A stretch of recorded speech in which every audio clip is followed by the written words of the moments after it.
మధు నెక్కంటి. ఈ పేరు ఎక్కడో విన్నట్టుంది అనుకుంటున్నారా? బెజవాడ బేబక్క. ఈ పేరైతే విన్నాము, వింటున్నాం అనుకుంటున్నారు కదా. ఎస్, ఇప్పుడు మనం హైదరాబాద్లో అందరూ ముద్దుగా బేబక్క అని పిలుచుకునే మధు నెక్కంటి గారి ఇంట్లో ఉన్నాము. సో బిగ్ బాస్ హౌస్ నుంచి ఈ మధ్య ఇటీవలే ఫ్రెష్గా వచ్చారు బయటికి. మొదటి వారం ఎలిమినేషన్ గురయ్యి. సో బిగ్ బాస్ అంటే చాలామందిలో ఒక ఫ్యాసినేషన్ అనేది ఉంటుంది. సో ఆ హౌస్లో ఎలా ఉంటుంది, వెళ్ళిన వాళ్ళు ఎలా ఉంటారు, కొంతమంది అయితే అసలు తెలియని వాళ్ళే, అపరిచితులే. సో వీళ్ళందరూ కలిసి 15 నుంచి 20 మంది ఎలా ఉంటారు ఒక చోట అని చాలామందికి, పబ్లిక్కి చాలా సందేహాలు ఉంటాయి. అంటే దీని మీద అపోహలు కూడా ఉన్నాయి ఆ హౌస్ గురించి. సో అందులో ఉండి వచ్చిన వాళ్ళ అనుభవాలు, అక్కడ ఎలా ఉంటుంది వాతావరణం, ఇవన్నీ తెలుసుకునే కుతూహలం కూడా ఉంటుంది. సో ఇప్పుడు అలా ఒక వారం రోజుల పాటు బిగ్ బాస్ హౌస్లో గడిపి వచ్చినటువంటి సో మధు గారి అలియాస్ బేబక్క గారి ఆమె ఎక్స్పీరియన్సెస్, అలాగే ఆమె గురించినటువంటి ఇప్పటిదాకా తెలియనటువంటి బయట ప్రపంచానికి తెలియనటువంటి కొన్ని విషయాలని తెలుసుకునే ప్రయత్నం మనం చేద్దాం. హలో మధు గారు, నేను మిమ్మల్ని బేబక్క అని పిలవలేను. పర్లే, బేబక్క అనే పిలవండి. అందరికి బేబక్క. నాకు సార్ కూడా బేబక్క, ఈవెన్ నాకు గారు కూడా అందరికి బేబక్క, యూనివర్సల్ బేబక్క. మీరు బేబక్క అనే పిలవండి, అలవాటు అయిపోయింది. No problem. అంటే నేను పిలవలేను అంటున్నా, అది నాకు. నేను మధు గారు అని పిలుస్తాను నేను. No problem. Bigg Boss house, so దాంట్లో అంటే వెళ్ళాలి అనే కోరిక చాలా మందిలో ఉంటుంది. కొంతమందికి అనుకోకుండా తలుపు తడుతుంది అంటారు. మీకు ఎలా అనుకోకుండా తలుపు తట్టిందా లేకపోతే? నేను ఇంతకు ముందు ట్రై చేయలేదు. ఓకే, 1-2 టైమ్స్ అడిగారు. అప్పుడు నేను మా టీవీకి షోస్ చేసేదాన్ని కదండి. ఫస్ట్ ఆఫ్ ఆల్ యజ్ఞమూర్తి గారు, welcome to my home. Welcome. మీకోసం టీ చేశాను. మన ఇద్దరం టీ చీర్స్ కొట్టుకుని తాగాలని. చీర్స్ అండి, చీర్స్. థాంక్యూ. మరొకసారి వెల్కమ్ టు బేబక్కస్ హౌస్. మీరేమో ఫార్మల్ యాంకరింగ్ అండ్ సీనియర్ జర్నలిస్టులతో ఎలా మాట్లాడాలో నాకు తెలీదు. నేను కానీ కొంచెం ఏమన్నా ఓవర్ యాక్షన్ ఎక్కువగానే చేసి ఉంటుంటే నన్ను క్షమించండి. ఎందుకంటే నేను డాడీ, పూర్వజన్మలో మా డాడీ ఎవరో మీకు అర్థమైపోయి ఉంటుంది. మా డాడీ ఎవరో అంటే మోహన్ బాబు డాడీ మా డాడీ అయి ఉంటారు. అందుకని చెప్పేసి అప్పుడప్పుడు అలా ఉంటాను. ప్లీజ్ ఏమనుకోవద్దు. Thank you. అలాగే ఇలా అయితే ఏ ఇంటర్వ్యూలో మాట్లాడదు. మీకు special thank you once again. బాగుంది అది. ఇప్పుడు మీకు బేబక్క కావాలా లేకపోతే మధు కావాలా? మధునే కావాలి. మధు అయితే ఇలా వస్తుంది ఓవర్ యాక్షన్. బేబక్క అయితే మారిపోతుందా? మారిపోతుంది. అయితే గారు బాగున్నారండి, మా ఇంటికి వెళ్ళి వచ్చారండి. టీ ఎలా ఉందండి? బాగుందా? పంచదారది బానే ఉందా? ఎక్కువ మరిగినట్లేదు. ఏది ఉంటే అది తాగేద్దాంలేండి. ఎక్కువ మరగకుండా నేనే కావాలన్నాను కాబట్టి. అవును. So Bigg Boss house, so మళ్ళీ వెళ్తే అంటే నాగార్జున గారి హోస్టింగ్ మొదటిసారి అక్కడ ఆయన దగ్గరికి వెళ్ళినప్పుడు, అంటే హౌస్ లోకి వెళ్ళక ముందు ఎలా అనిపించింది మీకు? భలే ఇంట్రెస్టింగ్ గా, థ్రిల్లింగ్ గా ఉండింది. అంటే ఆయన సినిమాలు చూడడం, ఆయన ఎప్పటి నుంచో చూస్తున్నాం కదండి ఆయన సినిమాలు. We kind of grew up on his movies. So ఆయన అలా చూడడం, ఇంటరాక్టింగ్, ఆయనతోటి ఒక కెమిస్ట్రీ, ఆయనకి హార్ట్లు పంపించడం. నా బంగారు రాజు నువ్వే, ఆయన బేబక్క వస్తావారా అంటే baby just give me love అని నేను నడుచుకుని వెళ్ళటం. మొత్తం తెలుగు రాష్ట్రాలు పడి నవ్వుకున్నాయంట. పడిన సిగ్గుకి. అది కూడా నేను కూడా చూసాను దాన్ని. చాలా ఎంజాయ్ చేశాను, ఆ మూమెంట్ ఎంజాయ్ చేశాను. నేను మీ కళ్ళల్లో చూడలేను సార్. ఎందుకంటే ఎక్కడ ఆ కళ్ళల్లో చూస్తే కొట్టుకుపోతానని భయం సార్.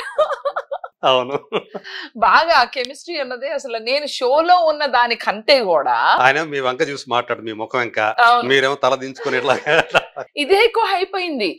ఇప్పుడు షోలో నేను 1 వీకే ఉన్నా, కానీ వెళ్ళక ముందు నేను చేసిన హడావుడి, ఎల్లొచ్చే ముందల లాస్ట్ లో సార్ నా వల్ల కాదు సార్, ఎలిమినేట్ మీ సార్, ఇట్లాగే సార్ ఎలిమినేట్ మీ సార్, బీపీతో పోయేలాగా ఉన్నాను సార్, శుభ్రంగా మా ఇంటికి వెళ్ళి వండుకుంటాను సార్, నాకు వీళ్ళకి వంట నా వల్ల అవ్వట్లేదు సార్, సార్ ఎలిమినేట్ మీ సార్ అన్న.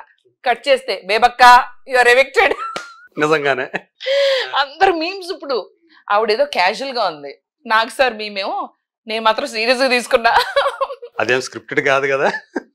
నాకు అదే అనిపించింది, ఏంట్రా బాబు నేను అంటమేంటి, వాళ్ళు నిజంగా నన్ను పంపించడం ఏంటి, బయట మేమర్స్ ట్రాలర్స్ కి భయంకరమైన కంటెంట్ దొరికింది ఇప్పుడు వాళ్ళకి. అది ఇప్పుడు దాకా అంటే 7 సీజన్స్ ఎలా జరిగిందో దానికి ఒక డిఫరెంట్ గా ఇలా అంటే పెయిర్స్ లాగా పంపించడం అనేది ఈ కాన్సెప్ట్ ఇది మాకు తెలియదు, తెలీదు. బడ్డీ కాన్సెప్ట్ నాకు వెళ్ళంగానే ఇట్లా బడ్డీస్ ఇస్తాము, ఇలా సెలెక్ట్ చేసుకోవాలంటే నేను రెడ్ సెలెక్ట్ చేసుకుంటే వైరల్ అని వచ్చింది, దాని వెనకాల భాషా గారు అనమాట.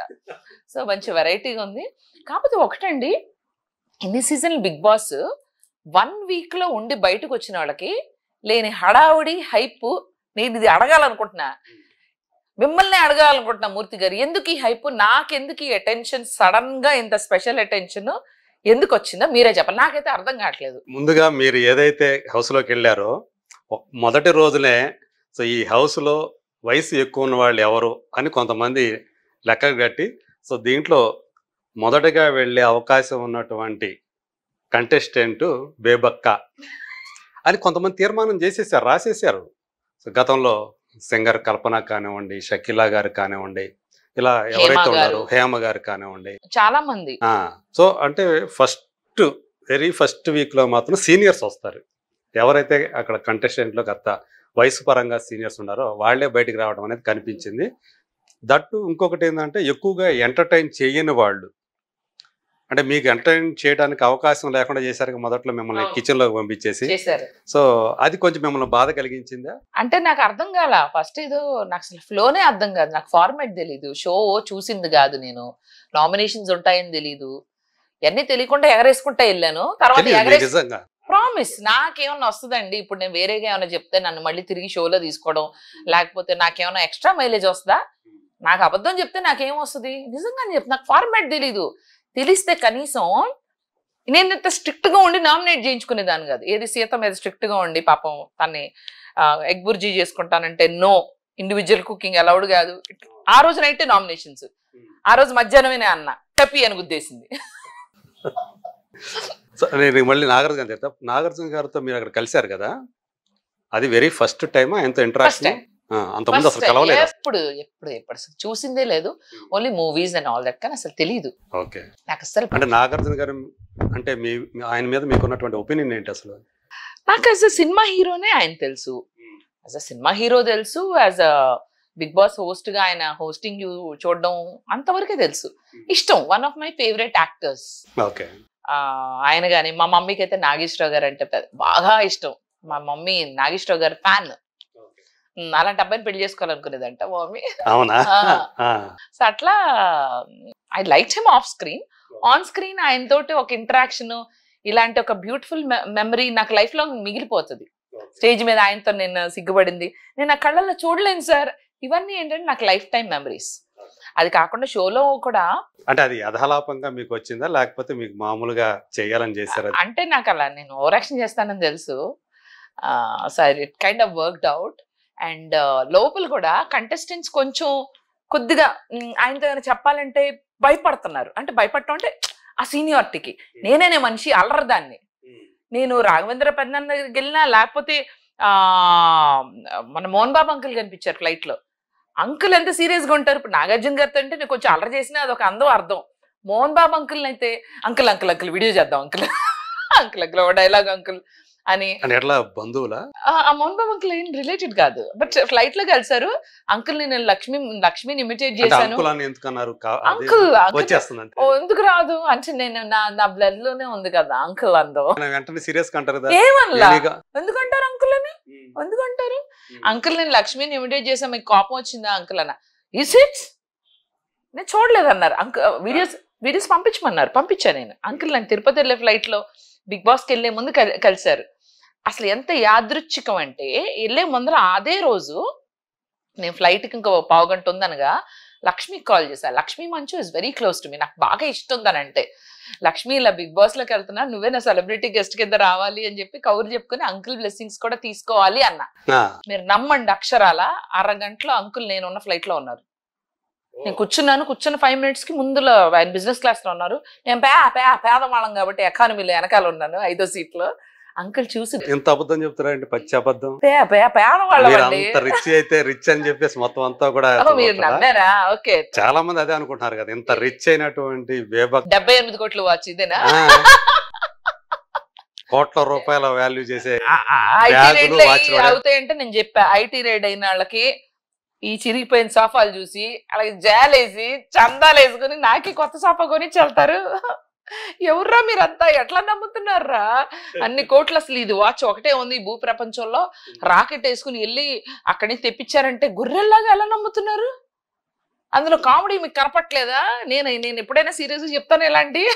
కానీ మీరు ఏది కామెడీగా చెప్తున్నారు, ఏది సీరియస్ గా నిజంగా సహజంగా చెప్తున్నారు అనేది బయట వాళ్ళకి తెలియనప్పుడు మీ మీద కలిగే ఒపీనియన్ వేరేగా ఉంటుంది కదా. మీరు అంటే మీ ఫీలింగ్స్ ఏవైతే ఉంటాయి, మీ ఫీలింగ్స్ అన్ని కూడా నేను సరిగ్గా చెప్పను, స్కిప్ చేస్తూ దాన్ని కామెడీగా చెప్తాను, సీరియస్ దేమో కామెడీ ఏమో సీరియస్ గా చెప్తాను, అర్థం కాదు, కన్ఫ్యూజ్ చేసి సరౌండ్ చేసి కన్ఫ్యూజ్ చేస్తా జనాల్ని.